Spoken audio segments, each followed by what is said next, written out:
welcome to Should I Buy This Game? Featuring Let's Go to Japan.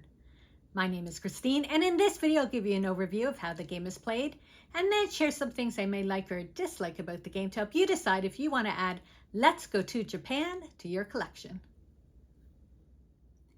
This is the game Let's Go to Japan, and in this game we are planning a 6-day trip to Japan.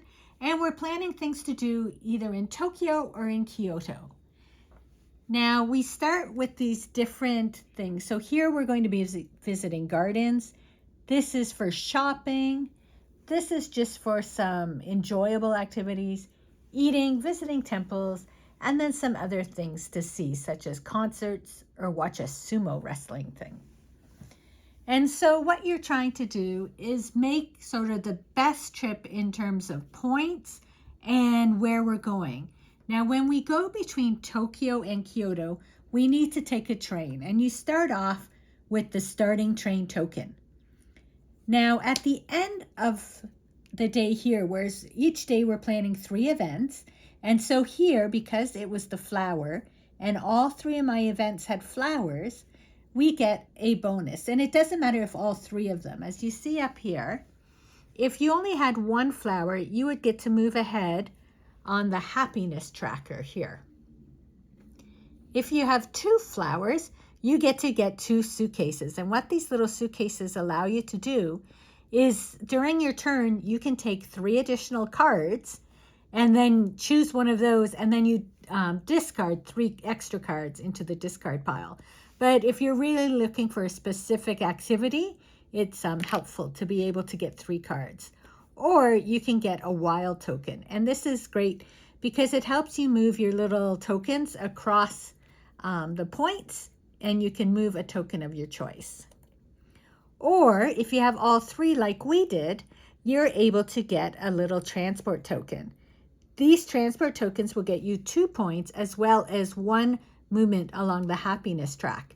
Because if you don't have these, but you need a train, you have to spend 2 points. It will be negative 2 points at the end. So you want to collect these tokens every time you need to move along in a train.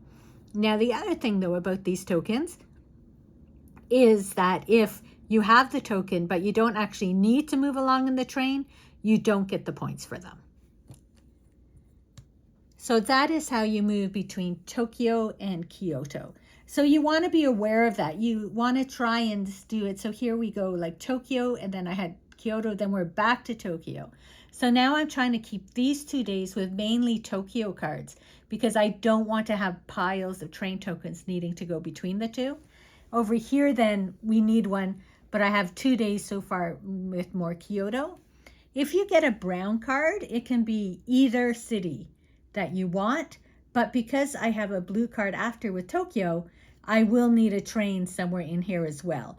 So as I'm finishing down, these are things I want to think about. So how do you pick cards? Well, up here is how you play. So at the beginning, we were taking 1 Tokyo and 1 Kyoto card, and we played 1 and then passed 1 to our opponent. And we did that for 4 times. And then we picked up the 4 cards that our opponent had given us, and we played 2 of those and passed 2. And we picked up a few more cards, and then we used the 4 that were there again. So now I'm here. And so this is telling me I need 2 Tokyo cards and 2 Kyoto cards. So I get 2 Tokyo and 2 Kyoto. And now I'm able to choose what I want. So what I'm going to be doing is looking at these symbols here. I've got a food one.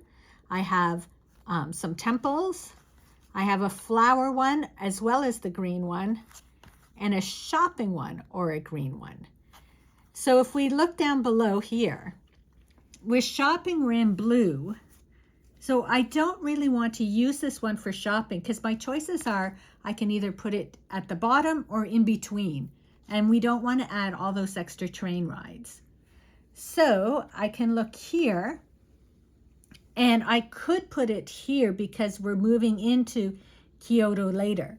Now at the bottom here are going to tell me some bonuses. So if I have 2 of those symbols prior to cashing this in, I can get some points. And I do have a symbol here and this one too would count.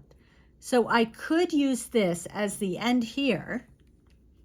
Because I needed the train anyway, I'm not that concerned, and I would be able to fulfill that bonus and gain the points as well as the bonus points. And because I have shopping here, I'm going to have a few shopping ahead of time, which will benefit me. So I think I will play that one card. And then we have a couple temple cards maybe to look at. So this one, it can be either Kyoto or Tokyo. So I could play that one. And this one, it's just blue. And so unless I really like the bonus, which is needing 2 food and 2 temples, it would get me 3 points. I could do it because I had the food before the temples. So I'm going to have a lot of food symbols to get me some of those points. So maybe what I will do is I can play this one because I was taking a train anyway, that this train would lead into that train, that it would be okay. Then these 2 cards I would pass to my opponent. So by placing this temple here, I actually completed that day because as I mentioned, you only do 3 cards per day.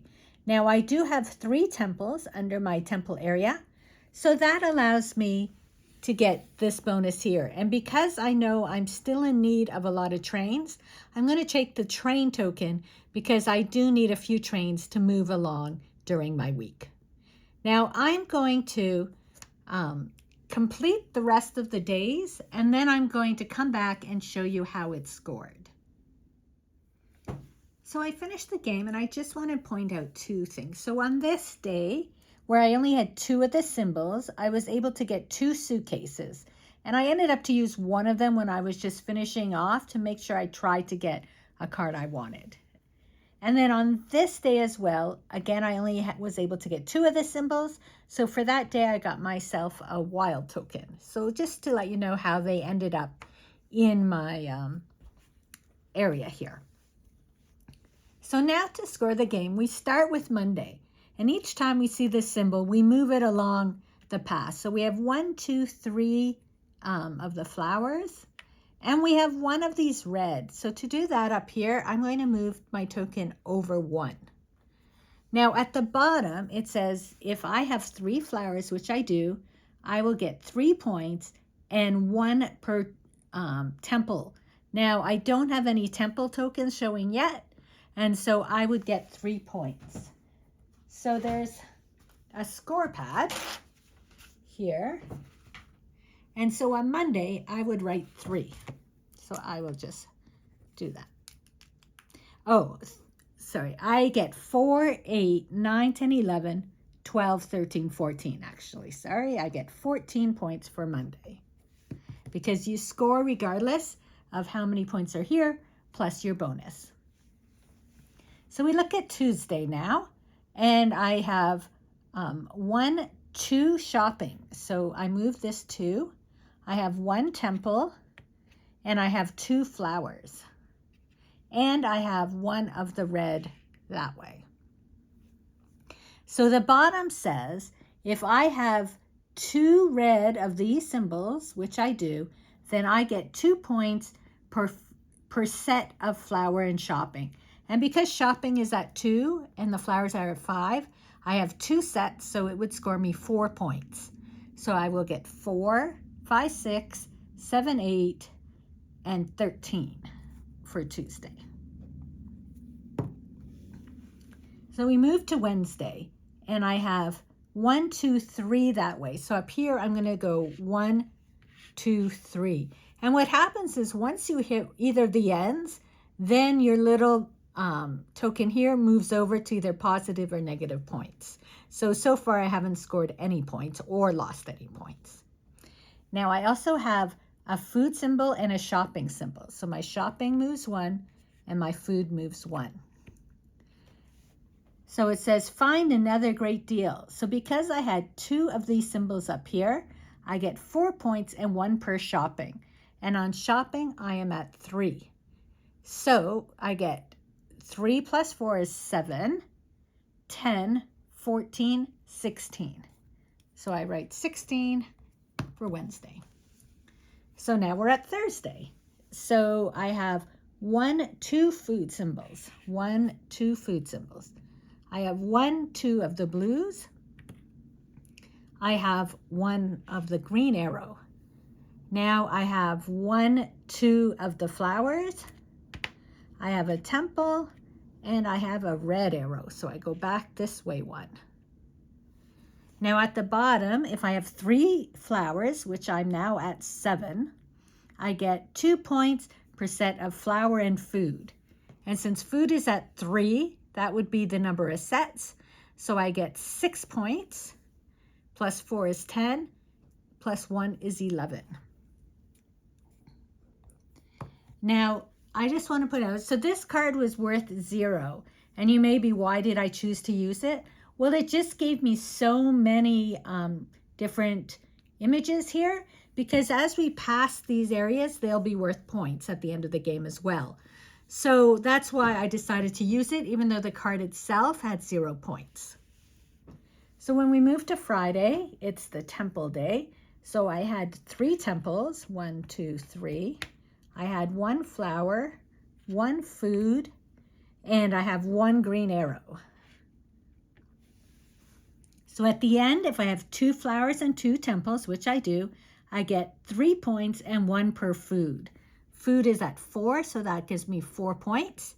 So it's 7, 8, 9, 10, 11, 12, 13 for Friday. And finally, we're at Saturday. So we have 3 of the little blue ones. We have 2 red that way, which brings me back to the middle. So I ended up not scoring any points here. And the bottom one is, if I have a food and 2 temples, I get 4 points and 1 per food. Food is at 4. So this card gives me 8, 12, 16, 18. As I said, you score over here, which I have no points or no negatives. And now we score here, which brings in this wild token. I can move 1 of my tokens, and this one, because it's here and the points are there, I'm going to use my wild token to move this one. So I have 1, 2, 3, 4 that are at the 4 zone, so that's 16 points. And I have 1 that passed 8, so I get 24 points. So earlier I forgot to put my trains on, and so I'm going to put the trains every time where the color changes. And although I had this start train, I should have enough trains where I don't need to use it, and I'm just using trains that get me the points. So with these trains here, they actually get me the green arrows. So I actually have 4 green arrows. So I can go 1, 2, 3. And so I actually got 5 points. And then this will come back. And I think I get 1. And so in the end, I did get 5 points for my happiness level. And I'm also scoring 2 points for each of the trains. And that's 8 points. And I had 1 suitcase left that I didn't use, which is 1 point. So when I add up all the points, I get 123 points. Now I'm just going to talk about playing this game solo. I've played it solo a few times. And so what you want to do, if you're following the rules in the book, I'm going to tell you what they tell you and what I do. So according to the rules in the book, you set up the player area for a second player. And then what happens, say you take 1 of each card, you choose 1 to play, say you're going to play the Tokyo card, then you would add the other card just onto Monday in the second player area. And each card you're getting rid of, you put 1, 2, 3, 1, 2, 3, 1, 2, 3, 1, 2, 3. Sort of get the idea. You just sort of put them in the order you're getting rid of them. Now, if you were giving the player a Kyoto card, then you would pretend that they gave you a Kyoto card and you would add it here. Because that's how it comes into effect when you're picking up those 4 cards. Whatever card you're giving the other player, you take 1 from the pile and add it to your area. Now, then at the end, they get tons of points and you get your regular points. So what I do is because I don't care how many points the fake player gets. What I do is I just follow the card rule. So if I took my 2 cards and I played this one, I would just put this card to the side and put the Kyoto card into my play area and say I played that one. So next I take 2 more cards. Maybe this time I want to play the Kyoto card. So I would play that and I would just dispose of this card, but it's Tokyo, and I would add a Tokyo card to my play area. And that is how I like to play it solo, because I'm not concerned about what the other fake player got in terms of score. I just want to play the game and get the best score I can get in my own personal game. And that is basically how the solo mode is played. So overall, we really enjoy playing this game. I think if you've either been to Japan or you're planning a trip to Japan, you might want to pick up this game, because everything in this game are actual real places and things you can do. The designers actually had planned a trip to Japan just before COVID, and of course, like everybody else's trips, they got canceled. So they used all their research and knowledge and developed this game, which I think is pretty cool. Now, a couple of things we enjoy is just by passing cards, I think it makes the game that little interactive. It adds the interactiveness to the game. And at the end, when you're scoring, they recommend going through your day and telling what you did and where you went. I think sort of makes it fun, and you can pretend you spent this day in Japan. The other thing I really like is that the ability to get the little train tokens. So you're able to get more points and more little happiness versus having to get negative points every time you change cities. And it just makes it easier for you to be like not so concerned that it's all Tokyo or all Kyoto. It allows you to go between the 2 cities with different events without feeling you're going to lose points. Now, in terms of things we disliked about the game, for us, there wasn't really that much. However, if you have no interest in Japan, then it's probably not the game for you. If you don't like planning, then it may or may not be the game for you. However, Gemma doesn't typically like planning, yet when we played, she beat me. So I don't know, that would be maybe. Now, the one small minor thing was the fact that there were repeat cards. And I know there's a lot of cards in this game, and this is just being nitpicky. But especially at the end of the day when you're saying, oh, look, today I saw a concert, and then we watched sumo, and then we liked it so much we watched it even more. I just wish maybe there's a few times where we had repeat cards, and maybe if there was a variety. Now, with that being said, the end goals are different, so the cards aren't exactly the same. But it would have been nice maybe to think of something else you can do in Japan. But because there are so many cards, they might have run out of ideas, and I understand that. And the last thing I wish they would improve is this box design. So it's all nice. These cards have their space, but this is all sort of closed up.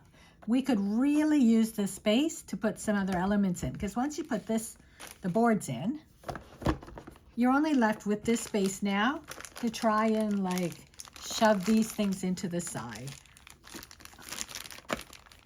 I separate my game players by tokens by color, so players it's easier to get.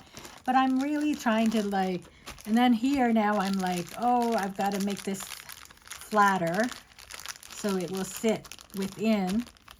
And there's all this space on the bottom. I'll probably end up just like taking out all that paper. Maybe I've got to put these here and then make this flatter. So I'll probably end up taking all that paper out of the bottom just so I can have the space to put the player stuff. Then we also have the score pad. We have the instructions. So it's not necessary for me to have to force the stuff in when there's all that space in the box. So I wish the design of the box was different. But there we go. That is Let's Go to Japan. So let me know in the comments if you've been able to play this game and what you think of it.